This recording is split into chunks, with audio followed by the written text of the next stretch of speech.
agbenigi òròmú adìẹ abìdí ṣonṣo eṣinṣin abẹ̀dọ̀ kínníkínní ọ̀sán yìí a rí ibi rí ọ̀hún bí Elédùmarè aláṣẹ ewé ọ̀sán yìí níbo ni Ọ̀rúnmìlà ń lọ tí kò mú èṣù dání? Níbo ni Ọ̀rúnmìlà ń lọ tí kò mú ọ̀sán ìdání? Arọ ni ẹlẹ́sẹ̀ kan ṣoṣo, bàbá ni aláṣẹ ewé fún Ọ̀rúnmìlà àti gbogbo àwọn ọ̀kànlénígba ìmàlẹ̀.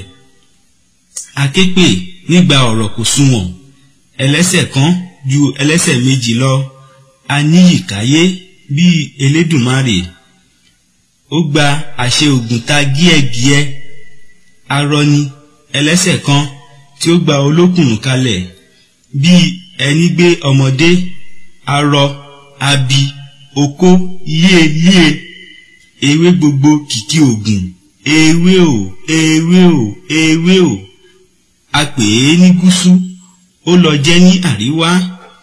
Aníyìkárí ayé à ń pè ẹ́ wá jẹ́ wa o, ọmọ awo ní ṣoògùn ọ̀sán yìí wá jẹ́ wa.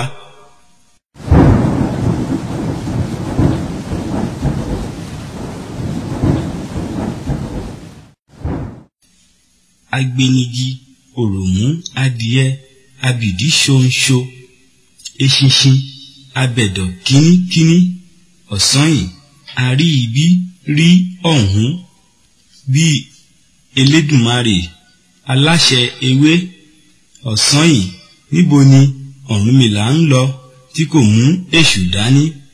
Níbo ni Ọ̀rúnmìlà ń lọ tí kò mú ọ̀sán ìdání? Arọ ni ẹlẹ́sẹ̀ kan ṣoṣo, bàbá ni aláṣẹ ewé fún Ọ̀rúnmìlà àti gbogbo àwọn ọ̀kànlénígba ìmàlẹ̀.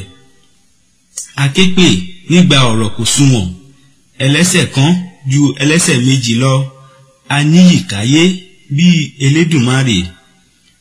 Ó gba àṣẹ ògùntà gíẹ̀gíẹ̀. Arọ ni ẹlẹ́sẹ̀ kan tí ó gba olókùnrùn kalẹ̀ bí ẹni gbé ọmọdé.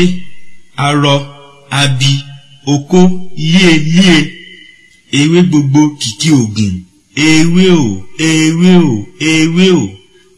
A pè é ní gúúsù ó lọ jẹ́ ní àríwá. Aníyìkárí ayé à ń pè ẹ́ wá jẹ́ wa o, ọmọ awo ní ṣoògùn ọ̀sán yìí wá jẹ́ wa.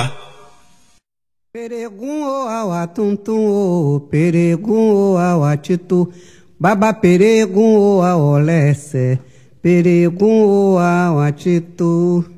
Peregun o awa tuntun o, peregun o awa tito, baba peregun o awa lẹ́sẹ̀, peregun o awa tito.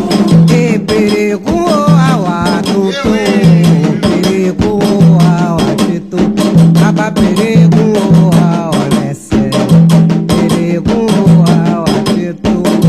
Peregun o awa tuntun o, peregun o awa tito, baba peregun o awa lẹ́sẹ̀, peregun o awa tito. Peregun o awa tuntun o, peregun o awa tito. Baba peregun o awa lẹ́sẹ̀, peregun o awa tito. Peregun